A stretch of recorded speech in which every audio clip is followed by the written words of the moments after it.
Hello and welcome back to EAC, the movie, TV show, and video game review channel that hopefully gives you a little bit of a basis on whether one of those things is good or bad. Today I'm going to be reviewing Scary Stories to Tell in the Dark, which was directed by Andrei Ovredal. I'm really sorry if I'm pronouncing that wrong because I know I am.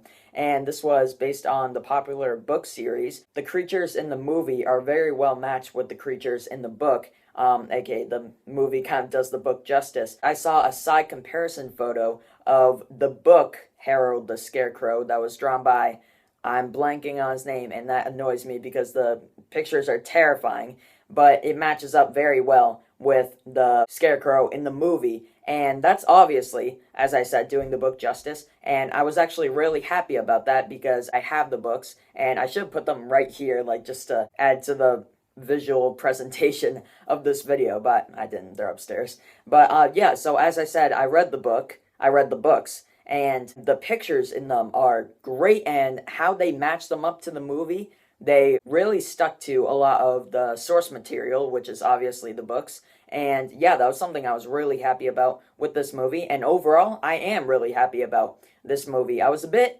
optimistic going into it because I heard it got pretty good reviews from critics. This movie is rated PG-13, and it is for younger audiences, for people who would actually read the books, see that they are scary, and then go and see the movie. That's what it's kind of meant for. It's not meant for me who has seen like The Conjuring, The Exorcist, The Shining, all the rated R horror movies that are much more mature than this movie. But I saw this movie with the mindset of a 13-year-old, or younger than that because this is PG-13, as I said, and I walked out pretty happy with this. I mean, I think a lot of the scares in this movie are a higher level to what younger kids might have seen by now.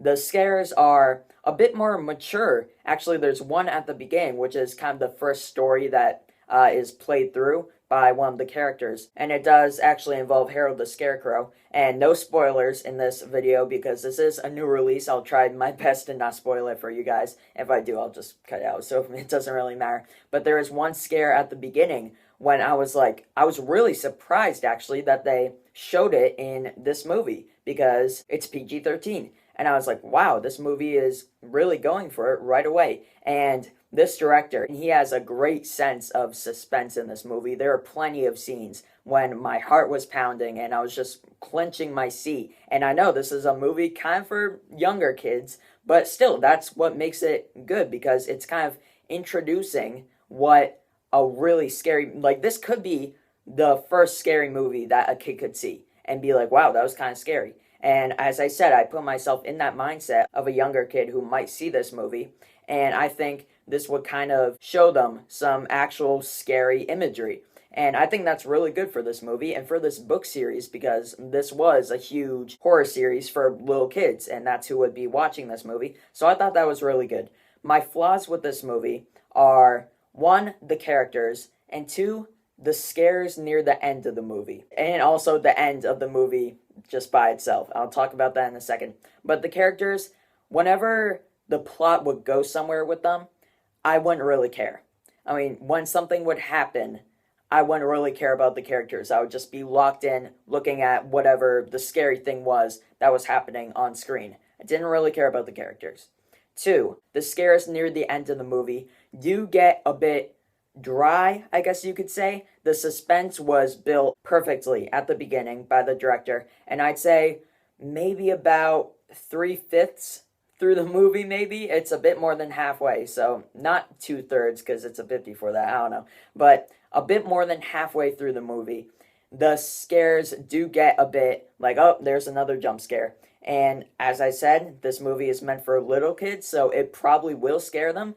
But for me, who's seen a ton of horror movies, I'm a huge horror fan. I love seeing people around me actually jump because they saw something scary. But yeah, the suspense, as I said earlier in the movie, the suspense was really good by the director. But near the end of the movie, the suspense is kind of drained away.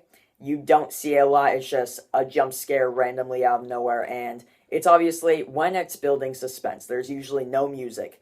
And that really gets you in the feeling that something is about to happen. And you don't know what it's going to be, when it's going to pop out. That's what makes suspense. Near the end of the movie, they're playing music, like the soundtrack of the movie.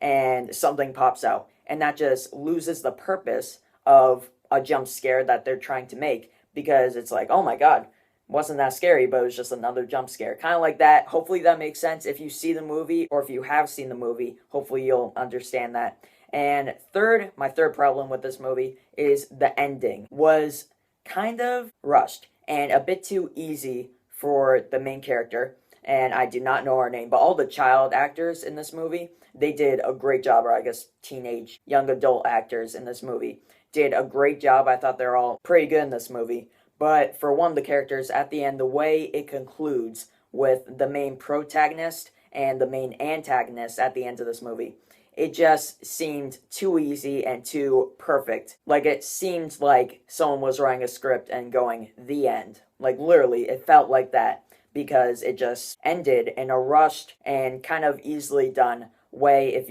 you've seen the movie, then you'll understand. If you haven't, then once you've seen the movie, you'll understand. Going along with that easily done aspect, things do happen throughout the movie that just seem perfect for the script. It's like you could tell that someone was writing the script. Oh, and then they stumble into this room. Oh yeah, and then this happens. Just especially near the beginning, the characters, something happens to them and it all just falls into place. Every different story that's going on, every different plot that's going on between the different characters, it all just happens perfectly for them.